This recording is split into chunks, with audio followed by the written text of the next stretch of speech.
కథ స్వర్గలోకంలో జరుగుతూ ఉంటుంది. అయితే స్వర్గలోకంలోని దేవుడు ఒక కుక్క ఆత్మతో మాట్లాడుతూ ఉంటాడు. నిజానికి 3 ఏళ్ల క్రితం ఈ కుక్క చనిపోయి స్వర్గలోకానికి వస్తుంది.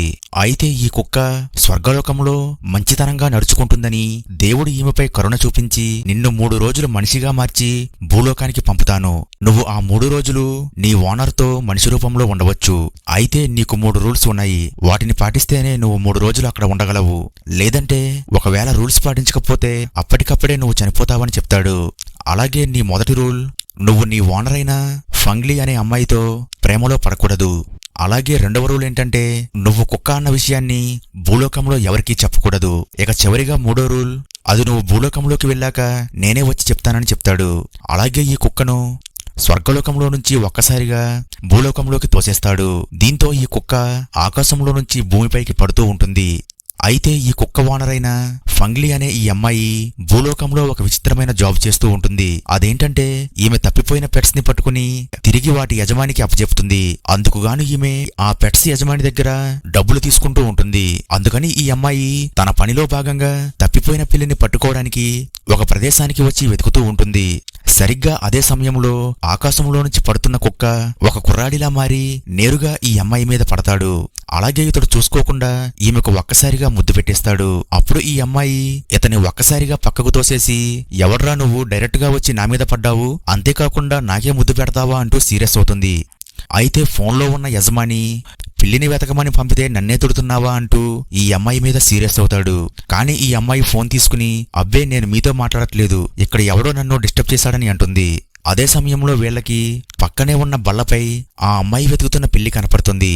అప్పుడు ఈ కుర్రాడు ఆ పిల్లిని దగ్గరకు రమ్మని ఒక్కసారిగా దాన్ని పట్టుకుంటాడు. దీంతో ఈ అమ్మాయి ఆ పిల్లి యజమానితో మధ్యాహ్నం నా అపార్ట్మెంట్కి వచ్చి మీ పిల్లిని పట్టుకు వెళ్ళండి అని చెప్తుంది. అలాగే ఈ కుర్రాడి దగ్గర ఉన్న పిల్లి తీసుకుని అక్కడ నుంచి వెళ్ళిపోతూ ఉండగా ఈ కుర్రాడి ఈమెను కదలొద్దని చెప్తాడు. ఎందుకంటే వీళ్ల ముందు ఒక వీధి కుక్క ఉండి అది కోపంగా వీళ్ళని కరిచేయడానికి చూస్తూ ఉంటుంది. అయితే ఇతడు కూడా కుక్క అవడంతో ఆ కుక్కని ఎలా కంట్రోల్ చేయాలో ఇతడికి తెలుసు. అందుకని ఇతడు కుక్కలా మొరుగుతూ దాని దగ్గరికి వెళ్లి దాన్ని ఒక్కసారిగా కూల్ చేసేస్తాడు.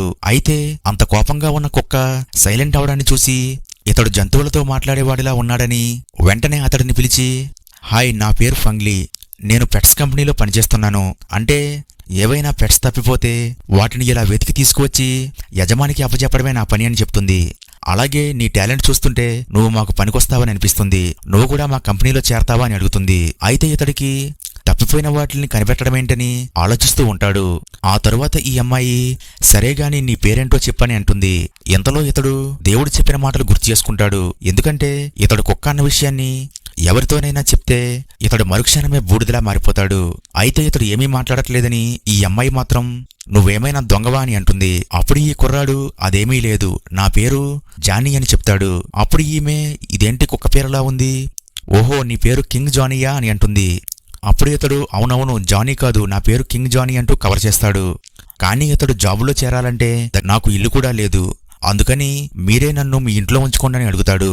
అప్పుడు ఈ అమ్మాయి నీ మీద ఎలాంటి క్రిమినల్ రికార్డ్స్ లేవు కదా అని అడుగుతుంది. అందుకు ఈ కుర్రాడు అలాంటివి ఏమీ లేవని చెప్పడంతో ఈమె ఇతన్ని తీసుకుని తన ఇంటికి వెళ్తుంది. అయితే ఇతడు కుక్క రూపంలో ఉన్నప్పుడు ఇదే ఇంట్లో ఉండేవాడు. అలాగే ఇతడికి పాత జ్ఞాపకాలు గుర్తుకు వచ్చి వెంటనే సోఫాపైకి ఎక్కి ఆడుతూ ఉంటాడు. కానీ ఈ అమ్మాయి నువ్వేంటి కుక్కలా ప్రవర్తిస్తున్నావు, ముందు వెళ్ళి ఫ్రెష్ అవ్వు అని అంటుంది. అలాగే ఈమె తాను రెస్క్యూ చేసి తీసుకొచ్చిన ఆ పిల్లకు ఆహారాన్ని పెడుతూ ఉంటుంది. అలాగే ఈమె అక్కడ నుంచి వెనక్కి వెళ్తూ ఉండగా వెనకాలే ఉన్న ఈ కుర్రాడిని గుద్దేస్తుంది. అయితే ఇతడు స్నానం చేయడానికి తన బట్టలను తీసేసి టవల్తో ఉంటాడు. అప్పుడు ఈ అమ్మాయి ఇతడి బాడీని చూసి ఎంత అందంగా ఉన్నాడేంటని అనుకుంటుంది. ఇంతలో ఇతడు తన తలను ఈమెపై దులుపుతూ ఉంటాడు. అప్పుడు ఈమె ఇతడిపై విసుక్కుని ముందు బట్టలు వేసుకో అని అంటుంది. ఇంతలో ఈ అమ్మాయికి ఆ పిల్లి ఓనర్ ఫోన్ చేసి నేను నా పిల్లిని తీసుకోవడానికి వచ్చానని చెప్తాడు. అప్పుడు ఈమె తన ఫ్లాట్ అడ్రస్ చెప్తూ ఉంటుంది. అదే సమయంలో ఈ కుర్రాడు ఆ పిల్లను చూడగా ఆ పిల్లి తన మనసులో ఉన్న మాటను ఇతడితో చెప్తుంది.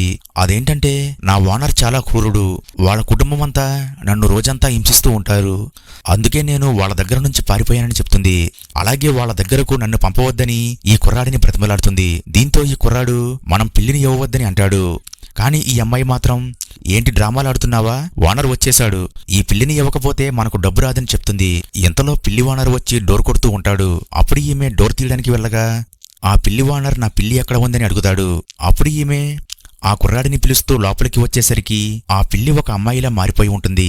దీంతో ఈ అమ్మాయి ఈమె ఎవరు, ఇంట్లో ఏం చేస్తుందని ఈ కుర్రాడిని అడుగుతుంది. అప్పుడు ఇతడు ఈమె నా స్నేహితురాలు అంటూ కవర్ చేస్తాడు. కానీ పిల్లి ఓనర్ మాత్రం ఇదంతా సరే, నా పిల్లి ఎక్కడ ఉందని అడుగుతాడు. అప్పుడు ఈమె ఇతడితో ఆ పిల్లిని ఏం చేశావని అడుగుతుంది.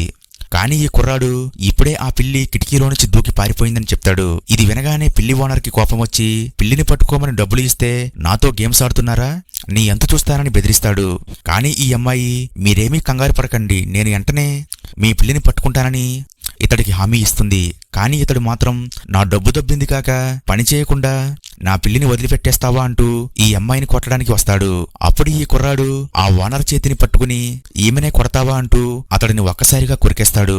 అప్పుడు ఓనర్ మీకు పని ఇస్తే నా మీదే ఇలా చేస్తారా, మీ ఇద్దరి పని చెప్తానని అక్కడి నుంచి పారిపోతాడు. ఆ తరువాత ఈ కుర్రాడు మనిషి రూపంలో ఉన్న ఈ పిల్లిని అక్కడి నుంచి బయటకు తీసుకొస్తాడు. అయితే ఈ పిల్లి నన్ను కాపాడినందుకు నీ రుణాన్ని త్వరలో తీర్చుకుంటానని చెప్పి మనిషి రూపంలో నుంచి మళ్లీ పిల్లి రూపంలో మారి అక్కడి నుంచి పారిపోతుంది.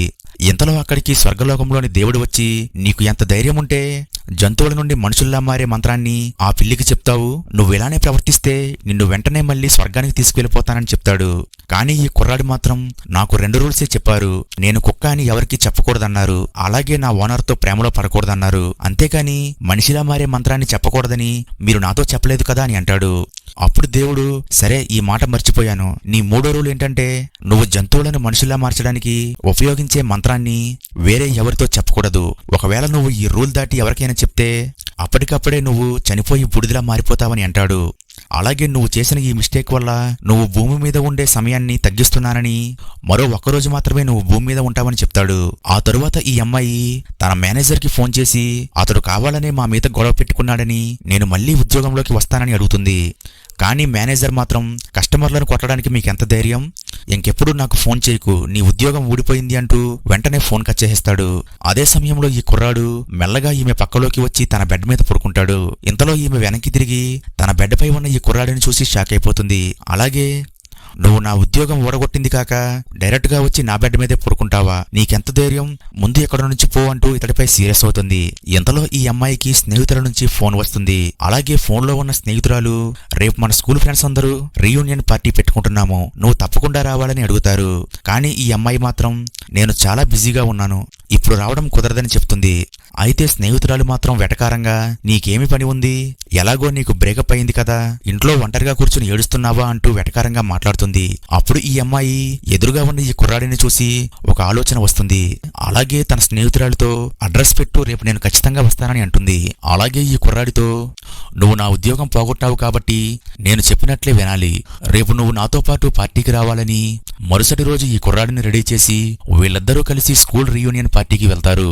అయితే అక్కడున్న వారంతా ఈ కుర్రాడి అందాన్ని చూసి ఆశ్చర్యపోతారు. కానీ అక్కడ ఉన్న పింకీ అనే స్నేహితురాలు, నువ్వు ఈ బట్టలు ఎక్కడి నుంచి అద్దెకు తెచ్చావు, వాటిపై ఉన్న ట్యాగ్స్ కూడా పేకలేదని ఈమెను అవమానం చేస్తుంది. అప్పుడు ఈమె ఆ ట్యాగ్స్ దాచుకుని ఇబ్బంది పడుతూ ఉంటుంది.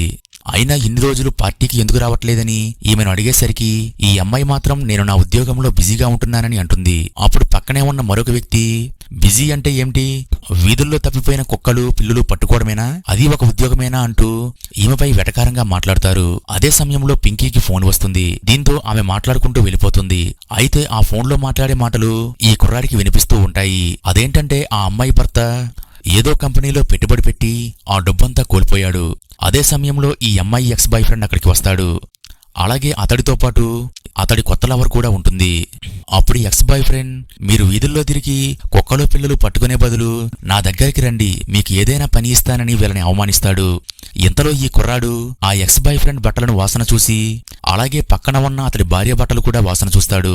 అలాగే వీళ్లతో మీ ఇద్దరి పర్ఫ్యూమ్స్ ఒకేలా ఉన్నాయి, కానీ ఈ కుర్రాడి ఒంటిపై ఉన్న పర్ఫ్యూమ్ ఇంకొక పర్ఫ్యూమ్తో కలిసి ఉంది, బహుశా అది అతడి లవర్ పర్ఫ్యూమ్ కావచ్చు అని అంటాడు. ఇది వినగానే అతడి భార్య కోపం వచ్చి పక్కన పని మనిషి తెస్తున్న డ్రింక్ను కింద పడేస్తుంది.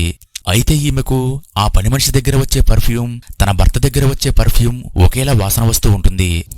అప్పుడు భార్య, కొంపదీసి మీరిద్దరూ సంబంధం పెట్టుకున్నారా అంటూ తన భర్తను నిలదీస్తుంది. అయితే అక్కడ ఉన్న పని మనిషి, మీరు నన్ను ఏమైనా తిట్టండి, కానీ నా లవర్ని ఏమీ అనకండి అంటూ సీరియస్ అవుతుంది. అప్పుడు ఎక్స్ లవర్ ఒక్కసారిగా ఆ పని మనిషి నోరుని మూసేస్తాడు. ఇంతలో భార్యకు కోపం వచ్చి అతన్ని చెంపపై కొడుతుంది. ఇంతలో ఫోన్ మాట్లాడడానికి వెళ్లిన పింకీ తిరిగి వచ్చి వీడెవడో మన పార్టీని నాశనం చేస్తున్నాడు, ఇతడు చెప్పేదంతా అబద్ధమే, ఎవరు మన ఫ్రెండ్ని తిట్టకండి అని అంటుంది. అప్పుడు ఈ కుర్రాడు నువ్వు ఇప్పుడే నీ భర్తతో మాట్లాడవు కదా, అతడు పెట్టిన పెట్టుబడి అంతా పోయిందని మీరు మాట్లాడుకోవడం నేను విన్నానని అంటాడు. అది బహుశా 1 కోటికి పైగా ఉండొచ్చు కదా అని అంటాడు. కానీ పింకీకి కోపం వచ్చి ఏం మాట్లాడుతున్నారు మీరు, మీ వల్ల మా పార్టీ డిస్టర్బ్ అవుతుందంటూ పక్కనే ఉన్న డ్రింక్ తీసుకుని ఒక్కసారిగా ఫన్లీ మీద పోసేస్తుంది. అప్పుడు ఆమె డ్రెస్ నాశనమైపోతుంది. ఇది చూడగానే ఈ కుర్రాడికి కోపం వచ్చి ఎక్స్ లవర్ గాడిని పట్టుకుని మర్యాదగా నా లవర్కి సారీ చెప్పండి అని అంటాడు. అప్పుడు పని మనిషి వచ్చి దయచేసి నా లవర్ని కొట్టకండి అంటూ ఇతడిని బతిమలాడుతూ ఉంటుంది. అప్పుడు ఈ కుర్రాడు వీళ్ళని తోసేయగా వీరిద్దరూ కిందపడి ఒక్కసారిగా లిప్ కిస్ పెట్టేసుకుంటారు. దీంతో ఇతడి భార్యకు కోపం వచ్చి ఎంత ధైర్యం ఉంటే నా ముందే మీరు ఇలా బరిదెకిస్తారు అంటూ వాళ్ళిద్దరినీ పట్టుకుని కొడుతూ ఉంటుంది. అదే సమయంలో పింకీ అక్కడి నుంచి వెళ్ళిపోతూ ఉండగా ఈ అమ్మాయి వాళ్లను ఆపి నా డ్రెస్సు పాడు చేసి ఎక్కడికి వెళ్తున్నారు, మర్యాదగా నా డ్రెస్సు పాడు చేసినందుకు డబ్బులు కట్టండి అంటూ వీళ్ళిద్దరినీ కొడుతూ ఉంటుంది. అలాగే స్కానర్ చూపించి వాళ్ళ దగ్గర నష్టపరిహారంగా కొంత డబ్బును వసూలు చేస్తుంది. అలాగే వీరిద్దరూ సరే ఇక్కడి నుంచి వెళ్ళిపోదాం పదా అంటూ వెళ్ళిపోతూ ఉండగా ఫంగ్లీ పొరపాటున జారిపోతుంది. అప్పుడు ఈ కుర్రాడు తన కాలికి నొప్పి పట్టిందనుకుని వెంటనే ఆమెను ఎత్తుకుని అక్కడి నుండి తీసుకువెళ్తూ ఉంటాడు. అయితే ఈ అమ్మాయి మాత్రం తన మనసులో అసలు నువ్వు ఎవరు, నిన్ను చూస్తుంటే నాకు చాలా దగ్గరి మనిషిలా అనిపిస్తున్నావు, అలాగే రోజురోజుకి దగ్గరైపోతున్నావని అనుకుంటుంది. అలాగే ఈ కుర్రాడితో నా కోసం నువ్వు ఇవన్నీ ఎందుకు చేస్తున్నావని అడుగుతుంది. అప్పుడు ఇతడికి దేవుడు చెప్పిన మాటలు గుర్తువచ్చి తాను ఈ అమ్మాయితో కుక్క అన్న విషయాన్ని చెప్తే బూడిదలా మారి చనిపోతాడని గుర్తు చేసుకుని ఈ అమ్మాయితో నేను రోడ్డున పడి ఉంటే నన్ను ఇంట్లోకి తీసుకువచ్చి ఉద్యోగం ఇచ్చావు, అందుకే నీకు ఇలా సహాయపడుతున్నానని చెప్తాడు. అయితే ఇతడు భూమిపై మరో 17 గంటలు మాత్రమే ఉండడానికి సమయం ఉంటుంది. ఆ తరువాత వీరిద్దరూ ఇంటికి వెళ్లి భోజనం చేస్తూ ఉంటారు. అయితే భోజనం చేస్తూ ఉండగా ఈమె పెదవిపై అన్నం మెతుకు అంటుకుంటుంది. అప్పుడు ఈ కుర్రాడు మెల్లగా ఆమె పెదవిపై ఉన్న అన్నం మెతుకు తీస్తాడు. అప్పుడు ఈమెకు సిగ్గుగా అనిపించి వెంటనే అక్కడి నుంచి పక్కకు వెళ్లి కూర్చుంటుంది. అలాగే పాడైపోయిన డ్రెస్ చూసి తనకు డబ్బులు లేవన్న విషయాన్ని గుర్తు చేసుకుని మళ్లీ ఒకసారి మేనేజర్కి ఫోన్ చేసి నాకు పిల్లులు పట్టుకోవడానికి ఏమైనా పని ఇస్తారా, వీధి కుక్కలు పందులు అయినా పర్లేదని చెప్తుంది. అయితే మేనేజర్ మాత్రం నువ్వు చేసిన నిర్వాకం సరిపోలేదా, మళ్ళీ నీకు పని ఇస్తే ఎంతమందిని కొడతావో అంటూ వెంటనే ఫోన్ కట్ చేస్తాడు. అప్పుడు ఈ కుర్రాడు ఈమెను కూల్చేద్దామని ఆమె దగ్గరకు వెళ్లి నీకు ఈ భూమి మీద బ్రతకడానికి ఒక్కరోజే సమయం ఉంటే ఏం చేస్తావని అడుగుతాడు. అప్పుడు ఈ అమ్మాయి బాగా ఆలోచించుకుని నాకు ఒక్కరోజే బ్రతకడానికి సమయం ఉంటే ఈ ప్రపంచంలోనే అత్యంత ఖరీదైన ఆహార పదార్థాన్ని తింటాను, అంతేకాకుండా బాగా విలువైన వస్తువు ఎక్కడుందో కనుక్కుని దాన్ని ఒక్కసారిగా తీసుకుని పగలగొట్టేస్తాను, ఎందుకంటే నేనేం చేసినా సరే నాపై శిక్ష వేయడానికి నేను ఒకరోజే బ్రతికి ఉంటాను కదా అని అంటుంది. అంతేకాకుండా నాకు వెడ్డింగ్ డ్రెస్ కొనుక్కోవాలని ఆశగా ఉంది, ఎంత ఖరీదైనా సరే బాగా కాస్ట్లీ ఉన్న వెడ్డింగ్ డ్రెస్ కొనుక్కుని వేసుకోవాలి, అలాగే తప్పిపోయిన పిల్లులు కుక్కలు అన్నిటినీ వాళ్ళ యజమానులకి పంపించేయాలి, ఎందుకంటే 3 ఏళ్ల క్రితం నా కుక్క చనిపోయింది, అది లేకపోతే ఎంత బాధగా ఉంటుందో నాకు తెలుసని అంటుంది. ఆ తరువాత ఈ అమ్మాయి నిద్రపోతుంది. అప్పుడు ఇతడు మెల్లగా ఇంట్లో నుంచి బయటకు వచ్చేస్తాడు. అలాగే ఇతడు నేను ఈ రాత్రికి బాగా డబ్బు సంపాదించాలని వీధుల్లో కుక్కలు తప్పిపోయినట్లు పోస్టర్లు అంటించడం చూస్తాడు. వెంటనే ఇతడు తనకున్న అద్భుత శక్తులు ఉపయోగించి తప్పిపోయిన ఆ పెట్స్ ని పట్టుకుని వాళ్ళ యజమానులకు అప్పచెపుతూ ఉంటాడు. అలా ఇతడు రాత్రంతా కష్టపడి ఎన్నో తప్పిపోయిన జంతువుల్ని వాళ్ళ యజమానులకి అప్పగించి ముఖ్యంగా ధనవంతులకు ఇలాంటి పనులు చేసి పెట్టడం వల్ల ఇతడు ఎంతగానో డబ్బు సంపాదిస్తాడు. అలాగే ఆ అమ్మాయి కోసం ఆమె అడిగిన కోరికలన్నీ తీర్చడానికి షాపింగ్ చేసి ఆ వస్తువులన్నీ ఇంటికి తీసుకువస్తాడు. అయితే ఇప్పుడు ఇతడు భూమి మీద ఉండడానికి ఇంకా 4 గంటలు మాత్రమే సమయం ఉంది. ఉదయాన్నే ఈ అమ్మాయి నిద్రలేవగానే హాల్లో ఉన్న కాస్ట్లీ వస్తువులు చూసి ఈమె షాక్ అయిపోతుంది. అలాగే ఇతడి శరీరంపై గాయముండి రక్తం కారుతూ ఉంటుంది. వెంటనే ఈ అమ్మాయి ఫస్ట్ ఎయిడ్ బాక్స్ తెచ్చి అతడికి ఫస్ట్ ఎయిడ్ చేస్తుంది. అలాగే ఈమె ఎదురుగా ఉన్న వెడ్డింగ్ డ్రెస్ చూసి షాక్ అయిపోతుంది. ఇదంతా నిజమా లేక కళనా, ఇవన్నీ ఎక్కడి నుండి తెచ్చావని అంటుంది. అప్పుడు ఈ కుర్రాడు నేను రాత్రంతా పార్ట్ టైం జాబ్ చేసి నీ కోరికను తీర్చడానికి ఇవన్నీ తీసుకువచ్చానని చెప్తాడు. ఎంతలో ఈ అమ్మాయికి ఒక ఫోన్ కాల్ వస్తుంది. ఆ ఫోన్లో ఫంగ్లీ గారైనా మాట్లాడేది, నా పందిపిల్ల తప్పిపోయింది, దాన్ని పట్టుకుని తెస్తే మీకు ₹1,00,000 వరకు డబ్బులు ఇస్తాను, దయచేసి ఈ రోజు రాత్రికే నా పందిపిల్ల దొరికేలా చేయండని ఈమెతో చెప్తుంది.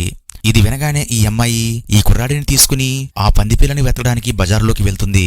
అప్పుడు వీళ్ళకి పక్కనే ఉన్న ఫీజర్లో నుంచి పందిపిల్ల అరుపులు వినిపిస్తూ ఉంటాయి. దీంతో వీరిద్దరూ కలిసి నేరుగా ఆ ఫీజర్లోకి వెళ్ళిపోతారు. అలాగే వీళ్ళు లోపలికి వెళ్ళగానే వీళ్ళకి పందిపిల్ల కనపడుతుంది. కానీ అప్పుడే వెనకాల నుండి వచ్చి ఎవరో డోర్ క్లోజ్ చేస్తారు. అయితే ఇదంతా చేసినది ఆ అమ్మాయి స్నేహితురాలు పింకీ. అలాగే ఆమె నీ వల్ల పార్టీలో నా పరువంతా పోయిందని బయట ఉన్న ఫీజర్ కూలింగ్ పెంచేస్తుంది. దీంతో లోపల కూలింగ్ ఎక్కువైపోతూ ఉంటుంది. అప్పుడు ఈమె సహాయం కోసం పోలీసులకు ఫోన్ చేయాలనుకోగా ఫోన్లో సిగ్నల్ ఉండదు. అలాగే లోపల చలి బాగా పెరిగిపోతుంది. అప్పుడు ఇతడు ఆమెపై తన కోటును కప్పి నువ్వేమీ కంగారు పడకు, నిన్ను ఎలా అయినా సరే నేను బయటకు తీసుకొస్తానని చెప్తాడు. అలాగే ఇతడు ఆ డోరును పట్టుకుని బలంగా గుద్దుతూ ఉంటాడు. కానీ ఎంత ప్రయత్నించినా సరే ఆ డోరు అసలు ఓపెన్ అవ్వదు. అలా కొద్దిసేపు ప్రయత్నించిన తరువాత ఇతడు బలంగా గుద్దుతూ ఉండడం వల్ల ఆ డోరు ఒక్కసారిగా ఊడిపోతుంది. అలాగే ఇతడు భూమి మీద ఉండడానికి ఇంకా గంట మాత్రమే సమయం ఉంది. అందుకని ఈ అమ్మాయితో నాకు వెళ్లిపోయే సమయం వచ్చింది, నిన్ను చాలా మిస్ అవుతున్నానని అంటాడు. అలాగే అతడు గొంతు పట్టుకుని ఇబ్బంది పడుతూ ఉంటాడు. అప్పుడు ఈ అమ్మాయికి ఏం జరుగుతుందో అర్థం కాక నువ్వు నా దగ్గరే ఉన్నావు కదా, ఎక్కడికి వెళ్తావని అంటుంది. అయితే ఇతడు మాత్రం నేను వెనక్కి వెళ్లే సమయం వచ్చింది, నువ్వు నీ ఆరోగ్యాన్ని బాగా చూసుకో అంటూ ఒక్కసారిగా స్పృహ కోల్పోయి పడిపోతాడు. అప్పుడు ఈ అమ్మాయి ఏడుస్తూ ఇతడిని కోల్పోయినందుకు బాధపడుతూ ఉంటుంది. అలాగే ఈమెకు మెలుగు వచ్చేసరికి హాస్పిటల్లో ఉంటుంది. అప్పుడు నర్సుతో నాతో పాటు ఉన్న కుర్రాడు ఎక్కడ ఉన్నాడని అడుగుతుంది. అయితే నర్సు మాత్రం నీతో ఎవరూ లేరు, నువ్వు ఒక్కదానివే రోడ్డు మీద పడి ఉంటే ఎవరో నిన్ను హాస్పిటల్లో చేర్చారని చెప్తుంది. అప్పుడు ఈమె గత రాత్రి జరిగిందంతా గుర్తు చేసుకుని ఆ కుర్రాడు ఏమైపోయి ఉంటాడబ్బా అని ఆలోచిస్తూ ఉంటుంది. నిజానికి ఇతన్ని దేవుడు మళ్లీ స్వర్గలోకంలోకి తీసుకొచ్చేస్తాడు. నీకు ఇచ్చిన సమయం అయిపోయింది, కానీ ఒక రోజు ఉండగానే నిన్ను ముందుగానే ఇక్కడికి తీసుకువచ్చేశాను. ఎందుకంటే నీ ఓనర్ అయిన ఫంగ్లీ నీతో ప్రేమలో పడింది, అది సృష్టికి విరుద్ధమని అంటాడు. కానీ నీకొక అవకాశం ఇస్తున్నాను. అదేంటంటే నువ్వు కుక్కలా ఉన్నప్పుడు నీ జీవితకాలం పూర్తవకుండానే అన్యాయంగా చంపేయబడ్డావు. అందుకని నీకు మరో 20 రోజులు బోనస్గా ఇస్తున్నాను. మళ్లీ నువ్వు 20 రోజులు భూమి మీదకి వెళ్ళడానికి అవకాశం ఇస్తున్నాను. కానీ ఒకటే గుర్తుపెట్టుకో, నువ్వు రూల్స్ ని పాటించకపోతే ఏ క్షణమైనా నిన్ను మళ్లీ వెనక్కి తీసుకొచ్చేస్తానని చెప్తాడు. కానీ ఆ తర్వాత ఏం జరిగిందో తెలియాలంటే ఈ వీడియో లైక్ చేసి నెక్స్ట్ పార్ట్ అని కామెంట్ చేయండి.